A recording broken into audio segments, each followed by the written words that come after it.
বিজেপির পঞ্চায়েত সদস্যকে মারধরের অভিযোগ উঠল হুগলির বাগডাঙ্গা এলাকায়। পঞ্চায়েত সদস্য হওয়ার পর থেকেই তাকে হুমকি দেওয়া হতো বলে অভিযোগ করছেন স্থানীয় বিজেপি নেতৃত্ব। জানি উত্তেজনা হুগলির বাগডাঙ্গা এলাকায়।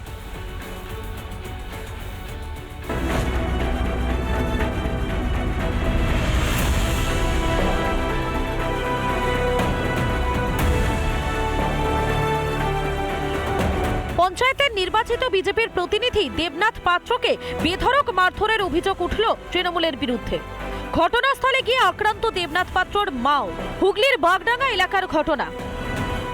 লাইট লাগানো কাজ হচ্ছে, তারপর এবার ও এরকম গালাগাল করে। এবার আমি বলছি যে দেখ কী তোদের অন্যায় করেছি, তোদের গালাগাল করি সার করি এরকম বলছি আর করছি। এবার আমাকে ওরা সবাই মিলে মারতে আরম্ভ করেছে, আমাকে খুব মেরেছে, আমার মাকে মেরেছে।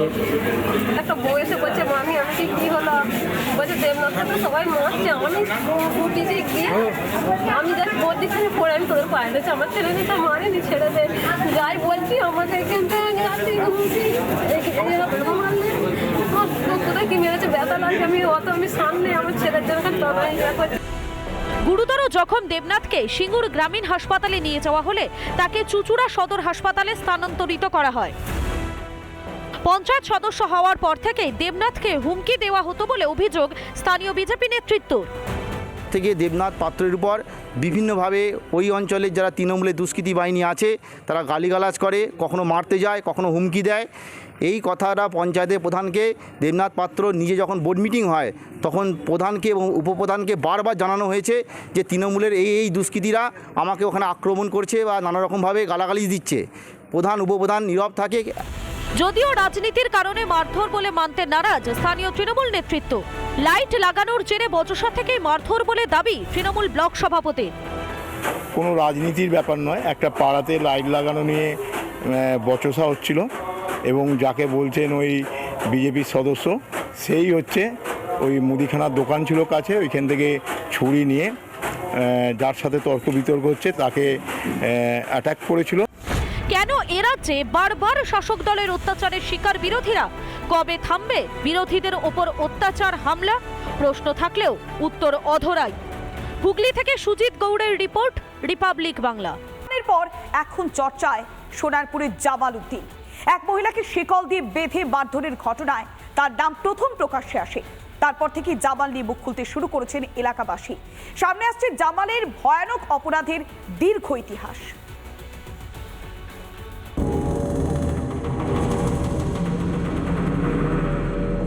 সোনারপুরের জামাল উদ্দিন সর্দারের কুকীর্তির ফিরিস্তি শুনলেই মাথায় আসছে সন্দেশখালীর শেখ শাহজাহানের কথাই।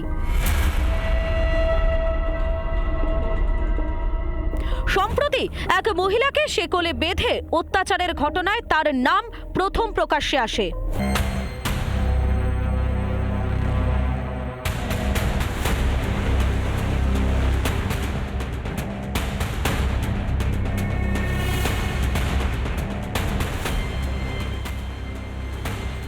তারপর থেকেই জামালের বিরুদ্ধে একে একে মুখ খুলতে শুরু করেছে এলাকাবাসী।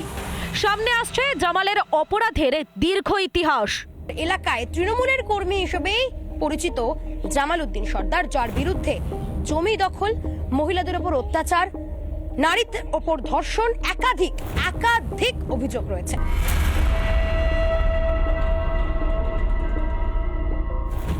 এলাকার মানুষজন যারা তাকে প্রথম থেকে দেখেন তারা যেমনটা জানাচ্ছেন যে নিজের পরিবারের সদস্যদেরও রেহাই দেননি জামাল উদ্দিন সর্দার।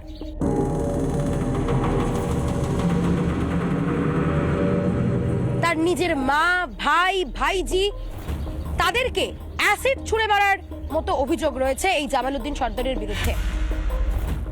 2002 সালে উত্তর সাঙ্গুরের একটা মেয়েকে রেপ করার জন্য সুপারি গাছ বেয়ে তার ঘরে অ্যালবাস্টার খুলে ঢোকার চেষ্টা করে। লোকজন জড়ো হয়ে জামালকে ধরে ফেলে এবং প্রচণ্ড মারধর করার পরে জামাল ওই সময় পালিয়ে যায়। প্রবাদে মেয়েটা গলায় দড়ি দিয়ে তার পরের দিন আত্মহত্যা করে। 2003 সালে ও দাদাকে প্রকাশ্যে রাস্তায় দাঁড়িয়ে কোপায়। রেশন কার্ড করে দেওয়ার নাম করে প্রচুর টাকা তোলে জামাল এলাকা থেকে। এবং 2005 সালে নিজের দাদা, ভাই, বোন এদের মারার জন্য নিজের বোনের বিয়ের দিন বোম জড়ো করে।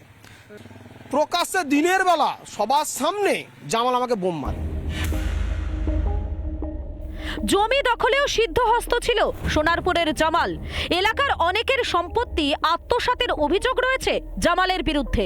আমার জমি 10-12 বছর আগে কেনা আছে, রেকর্ডটা করিনি কিভাবে ওই জমিটা ও নিজের দলিল করে আর রেকর্ডে চাপিয়ে দিয়েছে।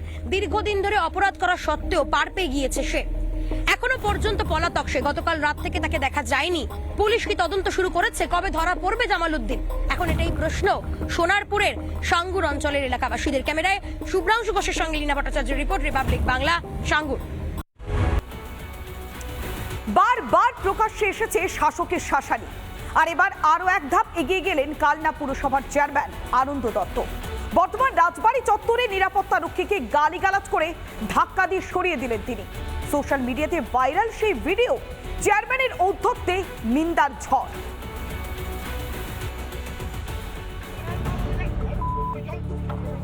নিরাপত্তা রক্ষীকে সজোরে ধাক্কা, সঙ্গে গালিগালাজও।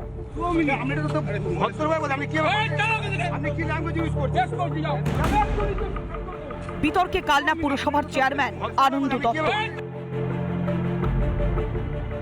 দেখুন,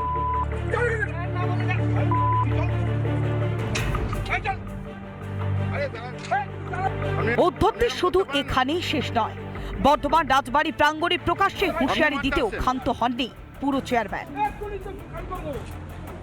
এমনকি টোটো টানাটানি করে গাজোয়ারিও করেন চেয়ারম্যান। ভাইরাল সেই ভিডিওকে কেন্দ্র করে তোলপাড় সোশ্যাল মিডিয়া। ধাক্কা দেওয়াটাই তৃণমূলের সংস্কৃতি। পুরো চেয়ারম্যানের ভূমিকায় প্রশ্ন তুলে তো বিজেপি। এদের কাছে এর থেকে ভালো কিছু আশা করা যায় না। এরা জনপ্রতিনিধি হচ্ছে নামে জনপ্রতিনিধি। এরা যদি মানুষের ভোটে জিতে যদি চেয়ারম্যান হতো তাহলে এই জিনিসটা আসতো না। তা মানুষ এদের কাছে এর থেকেও বেশি কিছু আশা করে না। এরা মানুষকে এইভাবেই ধাক্কা দিয়ে ভোট না দিতে দিয়ে রিগিং করে লুট করে ভোটে জিতেছে। চেয়ারম্যানের প্রতিক্রিয়া না মিললেও বিরোধীদের মতোই চেয়ারম্যানের আচরণের তীব্র নিন্দা করেছেন দলেরই বিধায়ক। দেখুন, একজন জনপ্রতিনিধির এই ধরনের আচরণ করাটা কখনোই উচিত না। কারণ জনপ্রতিনিধিদের অনেক সংযতভাবে থাকা উচিত, কারণ আমাদের কাছেই তো মানুষজন আসে। জনপ্রতিনিধিদের অনেক ক্ষেত্রেই একটু সংযত থাকা উচিত। অতএব আমি যেটুকু ভিডিওর মাধ্যম দিয়ে দেখেছি তাতে এটা এই ধরনের আচরণ করাটা তার উচিত হয়নি। দলও এই সমস্ত কাজকে সমর্থন করে না। নিন্দা তো হলো, কিন্তু আদেও কি অনুতপ্ত কালনার চেয়ারম্যান? পূর্ব বর্ধমান থেকে সন্তোষ দাস, রিপাবলিক বাংলা।